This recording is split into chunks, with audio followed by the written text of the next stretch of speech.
Good afternoon, brothers and sisters. Today is Monday, April the 6th, and it is approximately 3:20. Let's start off with this sound saying.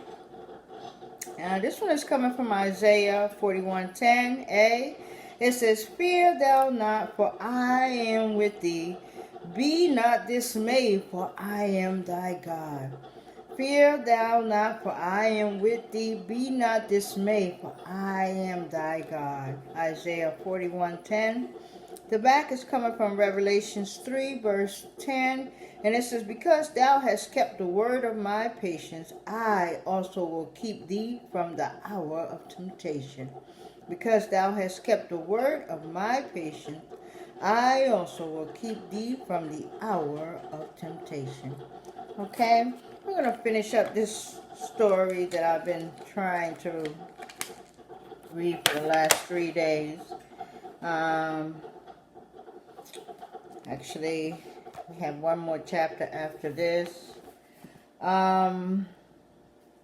We are on chapter 6 of Esther, and that also has 14 verses. So it should be a quick one, but I'd like to give you some words when we're done with this really quick. So let's continue the reading of Esther.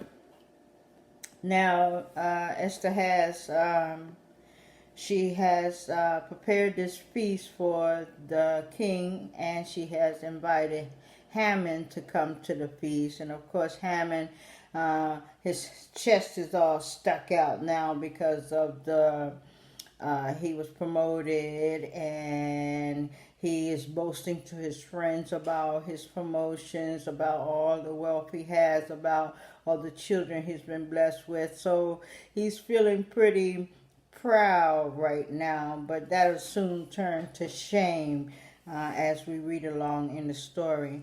Now, this particular chapter talks about Haman unintentionally aids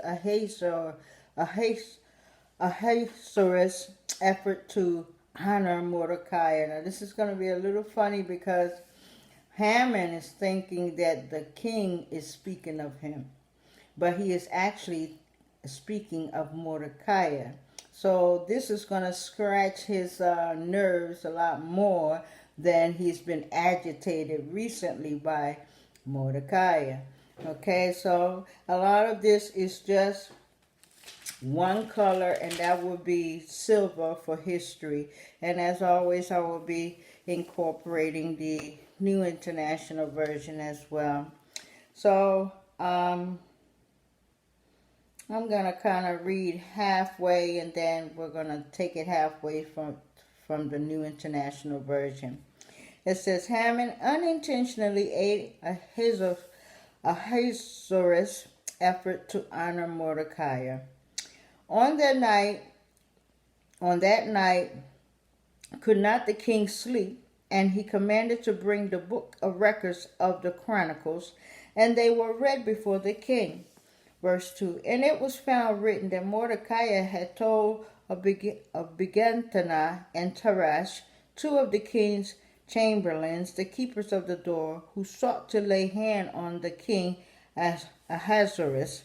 And the king said, 'What honor and dignity!'"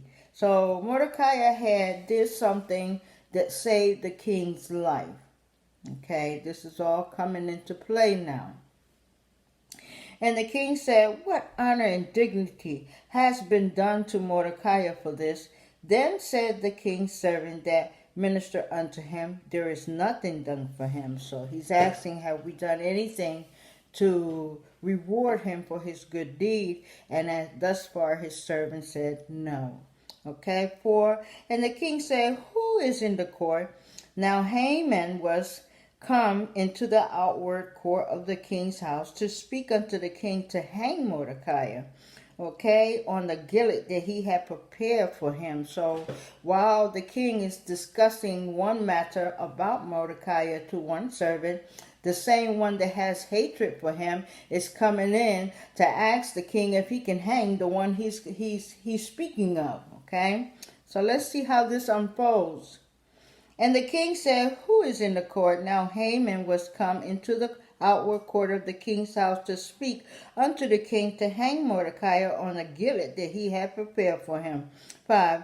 And the king's servant said unto him, Behold, Haman stood in the court, and the king said, Let him come in. 6. So Haman came in, and the king said unto him, What shall be done unto the man whom the king delighteth to honor? Now Haman thought in his heart, To whom would the king delight to do honor more than to myself? I said he was all puffed up already, so he's thinking the king is considering me. Let's pay attention. 7. And Haman answered the king, For the man whom the king delighteth to honor, let the royal apparel be brought, which the king uses to wear, and the horse that the king rideth upon, and the crown royal which is set upon his head. So because he's imagining in his wicked mind that it is he that the king chooses to honor, these are all the things that he would want. He would want to wear the king's robe. He would want to ride the king's horse. He would want to put on the king's crown. These are all the things that he would want for himself. Okay? Let the royal apparel be brought, which the king useth to wear, and the horse that the king rideth upon, and the crown royal which is set upon his head. 9. And let this apparel and horse be delivered to the house of one of the king's most noble princes, that they may array the man withal, whom the king delighteth to honor, and bring him on horseback through the streets of the city, and proclaim before him, Thus shall it be done to the man whom the king delighteth to honor. I'm just going to read it straight away. 10. Then the king said to Haman, Make haste and take the apparel and the horse, as thou hast said, and do even so to Mordecai the Jew, that sitteth at the king's gate. Let nothing fail of all that thou hast spoken. Then took Haman the apparel and the horse. Can you imagine how he's feeling now? Could you imagine the anger, the bitterness, the jealousy, the disbelief that it is not him? This is how we are sometimes when we choose to honor ourselves. This is why the Lord says that when you're invited to a feast, never sit in the prominent seat. Pre-advantage someone with more honor than you. The person, you would be shamed if the person comes to you, the host comes to you and says to you, Would you mind giving this seat to this person or that person, and would you sit in the back? It is better that you sit in the back and be brought up to the front than if you sit in the front and be escorted to the back. Okay? Always remember that, because you save yourself the shame. All right? Then took Haman the apparel and the horses, and arrayed Mordecai, and brought him on horseback through the street of the city, and proclaimed before him, Thus shall be done unto the man whom the king delighteth to honor. 12. And Mordecai came again to the king's gate, but Haman hastened to his house mourning, and having his head covered. Shame! Shame! Normally we don't cover our head until we feel shame. That's why it's not good to be boastful about yourself. You know, when you hear a person, they're sitting there having a conversation with you, and they're telling you about all they have. I have this, I have that, I have this, I have that. You get tired of it, because that's called boasting. I particularly don't like to hear a boaster. It wrecks my nerves, because I really don't need to know what all you have. I didn't ask you. I don't choose to know it. I don't particularly tell anybody what little I have. Okay? It's nobody's business but you and God. All right?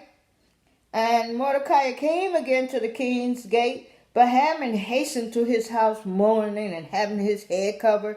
13. And Haman told Zeresh, his wife, and all his friends, everything that had befallen him. Now, the day before that, he was boasting about all that he had, all the children he had, all the promotion that he just got, that he has authority over almost all the land except for the king.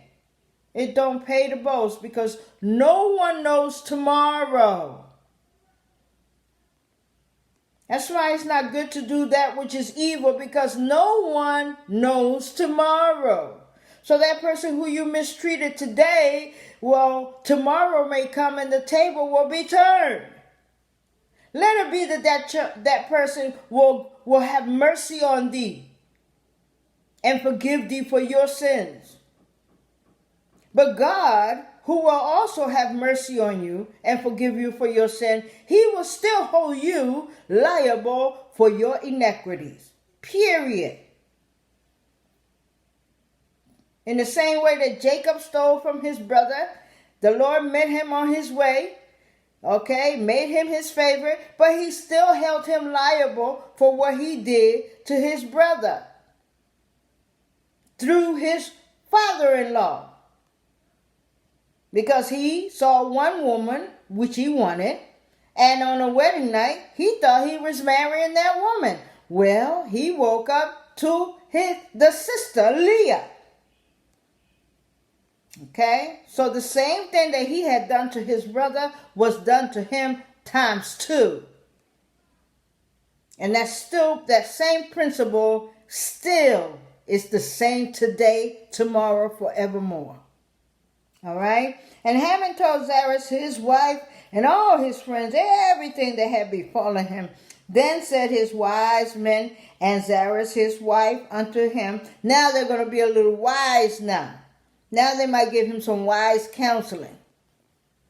If Mordecai be of the seed of the Jews, before whom thou hast begun to fall, thou shalt not prevail against him, but shalt surely fall before him. That was wise. Now you cannot go to the king and ask the king for his head, because the king has openly honored this man for something that you have yet to do for the king, save his life. Okay? 14. And while they were yet talking with him, came the king's chamberlain and hastened to bring Haman unto the banquet that Esther had prepared. So let me just read it from here. That night the king could not sleep, so he ordered the book of the Chronicles, the book of his reigns, to be brought in and read to him. Verse 2, it was found recorded that Mordecai had exposed Begadan, and Teresh, 2 of the king's officials who guarded the doorway, who had conspired to assassinate the king Cyrus. 3. What honor and recognition has Mordecai received for this? The king asked. Nothing has been done for him, his attendant answered. 4. The king said, who is in the court? Now Haman had just entered the outer court of the palace to speak to the king about hanging Mordecai on a gibbet he had erected for him. 5. His attendant answered, Haman is standing in the court. Bring him in, the king ordered. 6.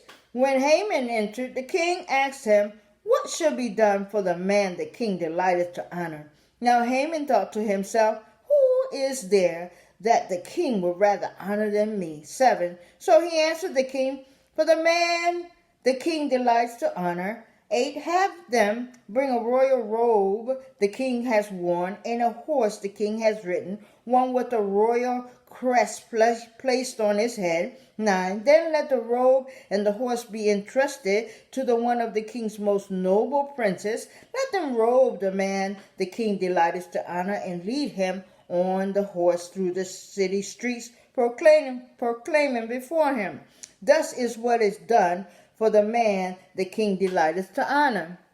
10. Go at once, the king commanded Haman, get the robe and the horse, and do just as you have suggested for Mordecai the Jew, who sits at the king's gate. Do not neglect anything you have recommended. 11. So Haman got the robe and the horse. He robed Mordecai and led him on horseback through the city streets, proclaiming before him, this is what is done for the man the king delighteth to honor. Now he had to say these words. Talk about humiliation. Many people get humiliated just like that for the wickedness that they do to you, to I, to anyone. You will be humiliated for your wickedness. So it is best to do that which is good all the time. All right? And watch who you get counsel with. Because some people you will talk to will just lead you on and not counsel you correctly. And other people will listen to what you're saying and give you good counseling. Now, sometimes people don't want that good counseling because they rather be bitter. They rather stay angry. They rather stay vengeful. They rather avenge themselves. They rather take care of the situation. When you remind them that God is your avenger, God already knows that this thing would occur. All you have to do is take the matter to the one who counts, the highest above all those on the land, and that is God himself. And you can rest assured that he will hear thee. He will hear thee and answer thee and fulfill your requests. Because vengeance is his. Period. If you try to do it yourself, you're going to get yourself in trouble. So why not let the Almighty God avenge you? He can always do it better than we can. Always. To the point that you might even cry for those who have done you wrong. You might even cry when you see that which has befallen them. That's a good person. A good person will cry for someone else even though that person done them wrong. An evil, wicked person will say something like, that's what they deserve. Well, that's wicked. Don't do that. We have enough of those kind of people on this earth. All right, let's continue. Go at once, the king commanded him. Get the robe and the horse and do just as you have suggested for Mordecai the Jew, who sits at the king's gate. Do not neglect anything you have commanded. 10, 11. So Haman got the robe and the horse. He rode Mordecai, led him on horseback through the city streets, proclaiming before him, this is what is done for the man the king delighteth to honor. 12. Afterwards, Mordecai returned to the king's gate, but Haman rushed home with his head covered in grief and shame, I'm sure. 13. And told Zeresh, his wife, and all his friends everything that had happened to him. His advisors, still his wife and his friends, now they're giving him good advice. Before they gave him ill advice by telling him to make this gallant. All right? Here's the advice they had for him. His advisors and wife Zeresh said to him, since Mordecai, before whom your downfall has started, is of Jewish origin, you cannot stand against him. You will surely come to ruins. So 14. While they were still talking with him, the king's eunuchs arrived and hurried Haman away to the banquet Esther had prepared. So this is what I say to you, my brothers and sisters. Dig no hole for no one. Do not avenge yourself. Learn to forgive. Okay, while we're talking about forgiveness, let's talk about what forgiveness is. It's to pardon a person for the unimaginable sin or thing, that terrible thing they have done to you. Okay, I'm talking from personal experience. And yes, before you get to know the Father, the forgiveness is more difficult. But as you get closer to him, that which you couldn't do before, you can do it much easily.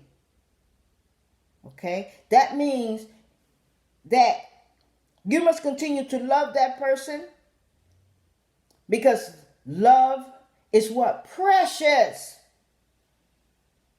Love is precious. That's why when you find it, you hold on to it because it is real. It is genuine. It is something to cherish. It is humanity. It is godly. Okay? And love has no regard for inequity. It holds no regard for inequity at all. Okay? And another thing about love, it covers a multitude of sins.